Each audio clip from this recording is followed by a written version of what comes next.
दोस्तों, आज की इस वीडियो में मैं आप में से किसी एक व्यूअर का एक सवाल उठा रहा हूं। वो इसलिए क्योंकि ये सवाल बहुत इंटरेस्टिंग है, इसलिए इसका जवाब देना ज़रूरी है। सवाल ये पूछा गया है कि कोई फोटोन अपने क्रिएशन के बाद तुरंत स्पीड ऑफ लाइट यानी कि 30 करोड़ मीटर्स पर सेकंड की स्पीड से कैसे ट्रेवल करने लगता है। यानी कि इसको उतना फोर्स, इतनी एनर्जी कहाँ से मिलती है कि उसमें इतना एक्सेलरेशन आ जाता है कि ये तुरंत 30 करोड़ मीटर्स पर सेकंड की स्पीड से जाता है। तो अगर आपने ये सवाल पूछा है तो आपके दिमाग में फोटोन की एक तस्वीर होगी कि एक लाइट का सोर्स है, उसमें से एक फोटोन का पार्टिकल बाहर आता है और वो सीधे 30 करोड़ मीटर्स पर सेकंड की स्पीड से ट्रेवल करने लगता है। फिर दूसरा आता है, फिर तीसरा आता है और फिर ये चेन में चलने लगते हैं। वेल, अगर ये तस्वीर आपके दिमाग में है तो मैं आपसे कहूंगा कि this is not the case. यहां पे कुछ अलग है। अलग ये है कि जो आपका फोटोन है वो कोई ट्रेडिशनल पार्टिकल नहीं है। जैसे कि मेरे पास एक ऑब्जेक्ट है, एक बुक है, कॉपी है। हमें पता है कि क्लासिकली ये एक चीज है तो इसको एक पार्टिकल कहा जा सकता है एक लेवल पे। और जब आप इसको माइक्रोस्कोपिकली देखोगे तो इसके अंदर आपको सबसे छोटा पार्टिकल जिसके अंदर कुछ मास होता है वो क्या होगा? वो इलेक्ट्रॉन होगा। वो सबसे कम मास अभी तक हम लोग जानते हैं वो वैसा पार्टिकल है, ठीक है। लेकिन ये जो फोटोन है ये इलेक्ट्रॉन से थोड़ा सा अलग है। वो ऐसे कि फोटोन के पास मास नहीं होता। हालांकि इलेक्ट्रॉन भी कोई ट्रेडिशनल पार्टिकल नहीं है, वो भी क्वांटम पार्टिकल है और वो क्वांटम प्रॉपर्टी शो करता है। लेकिन वो फोटोन से ऐसे अलग है कि इसके पास मास है और फोटोन के पास मास नहीं होता है। फोटोन एक वेव का हिस्सा होता है जिसके पास एक पार्टिकल प्रॉपर्टी होती है। इस लाइन को नोट कीजिए कि फोटोन एक वेव का हिस्सा होता है जिसके पास एक पार्टिकल प्रॉपर्टी होती है। कैसे होती है समझने की कोशिश करते हैं। एक नॉर्मल एग्जांपल लेते हैं कि अगर आपके पास पानी का एक तालाब है और आप उसके अंदर अपना हाथ डालते हैं, फिर आप क्या करेंगे कि आप अंदर हाथ डालेंगे और बाहर निकालेंगे, तो आपका जो मोशन है वो क्या है? वो है बैक एंड फोर्थ वाला मोशन है, ठीक है। उसकी वजह से उसकी सरफेस पर वेव्स बनना शुरू होंगी, वाटर वेव्स, जो कि रिपल करती हुई आगे जाएंगी। अब आप क्या करते हो कि और ज्यादा अंदर हाथ ले जाते हो, फिर और ज्यादा से बाहर निकालते हो। तो ऐसे में जब आप ये मोशन करते हो तो उसका जो क्रेस्ट है वो बढ़ना शुरू हो जाता है, यानी कि जो एम्पलीट्यूड है जो वेव का वो बढ़ चुका है। थोड़ा फास्ट करोगे तो उसकी वजह से जो आपकी वेव है उसका जो वेवलेंथ है वो कम हो जाएगा। गौर से देखिए, पहले वेव बड़ी थी, अब वेव छोटी हो जाएगी क्योंकि आपने फास्ट करना शुरू कर दिया इस चीज को, ठीक है। तो इस वजह से जो आपकी वेव है वो चेंज होती है। तो ऐसे एक वेव क्रिएट होती है। तो ये वेव क्या मोशनलेस क्रिएट हुई है? नहीं हुई है।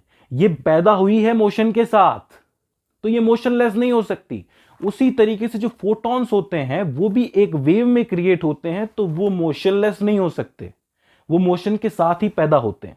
कैसे पैदा होते हैं? यहां पे तो हमने अपने हाथ से वेव क्रिएट की है, वहां पे एक चार्ज पार्टिकल क्रिएट करता है वेव को। वहां एक चार्ज पार्टिकल मोशन करता है, जैसे कि इलेक्ट्रॉन मोशन करेगा। उसकी वजह से जो इलेक्ट्रिक फील्ड है वो चेंज होगी और चेंजिंग इलेक्ट्रिक फील्ड की वजह से चेंजिंग मैग्नेटिक फील्ड क्रिएट होगी और ये एक इलेक्ट्रोमैग्नेटिक वेव की तरह ट्रेवल कर जाएगी। करेक्ट? तो वहां पे वो एक वेव का हिस्सा हुआ। अब मैंने कहा कि इसके अंदर पार्टिकल प्रॉपर्टी होती है। वेल, इस चीज को समझाया था सबसे पहले 1900 में सर मैक्स प्लांक ने। सर मैक्स प्लांक ने क्या कहा कि जब आप एक हॉट बॉडी को एक कोल्ड बॉडी के साथ जोड़ते हो तो क्या होता है? जो मॉलिक्यूल्स हॉट बॉडी में होते हैं उनकी काइनेटिक एनर्जी ज्यादा होती है, वो तेजी से दौड़ते हैं। वो क्या होता है कि हाई टेम्परेचर लो टेम्परेचर की तरफ जाता है तो इस तरीके से मोशन करते हैं एटम्स, मतलब ट्रांजिशनल मोशन करते हैं एटम्स। लेकिन उन्होंने क्या कहा सर मैक्स प्लांक ने कि वो ट्रांजिशनल मोशन नहीं करते हैं, वो वाइब्रेशनल मोशन करते हैं। और वाइब्रेशन की वजह से वो एक पर्टिकुलर फ्रीक्वेंसी की वेव क्रिएट करता है हर एटम, ठीक है। अब मान लो कि नंबर ऑफ एटम n है और हर एक एटम से एक फ्रीक्वेंसी f निकल के आ रही है, उसको h से मल्टीप्लाई कर दोगे तो वो एक पर्टिकुलर एनर्जी की वैल्यू निकलेगी।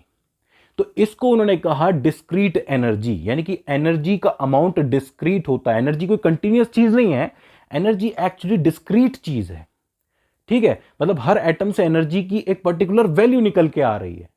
इस एच को प्लांक कांस्टेंट कहते हैं, एन नंबर ऑफ एटम्स है, एफ यानी कि एक पर्टिकुलर एटम की फ्रीक्वेंसी है।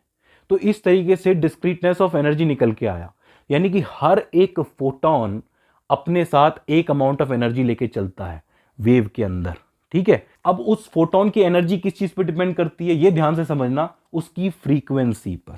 फ्रीक्वेंसी का मतलब समझता हूं। अभी मैंने कहा कि जब आप हाथ को तेजी से आप ऊपर नीचे करोगे तो वेवलेंथ छोटी हो गई है और फ्रीक्वेंसी बढ़ गई है। पहले तो ये वेव थी एक, अब ये वेव हो गई है, ठीक है, 1 सेकंड में एक पूरी वेव निकल रही थी, यहां पे क्या है 1 सेकंड के अंदर 5 निकल रही है, तो फ्रीक्वेंसी बढ़ गई, वेव की फ्रीक्वेंसी बढ़ गई तो उसकी एनर्जी बढ़ गई। तो एनर्जी किस पे डिपेंड करती है? वेव की फ्रीक्वेंसी पे। इसका मतलब फोटोन जो है, एक पार्टिकल जिसको हमने कहा जिसके पास एक पर्टिकुलर अमाउंट ऑफ एनर्जी होती है, उसकी एनर्जी हमेशा फ्रीक्वेंसी पे डिपेंड करती है। यानी कि एक ही टाइम पे ये एक पार्टिकल भी है और ये एक वेव भी है। तो आप ये नहीं कह सकते कि फोटोन एक क्लासिकल ऑब्जेक्ट है, आप ये कहोगे कि फोटोन एक क्वांटम ऑब्जेक्ट है, उसमें भी एक क्वांटम वेव है जो कि पार्टिकल जैसा शो कर रही है मामला। और मैंने जैसा कि बताया कि वेव मोशनलेस पैदा नहीं होती, वेव मोशन के साथ ही पैदा होती है और इसी वजह से वो तुरंत स्पीड ऑफ लाइट से मोशन करती है।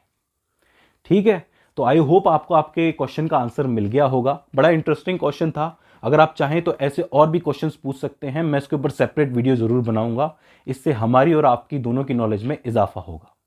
तो फ्रेंड्स, आज की इस वीडियो के अंदर बस इतना ही। See you in the next one.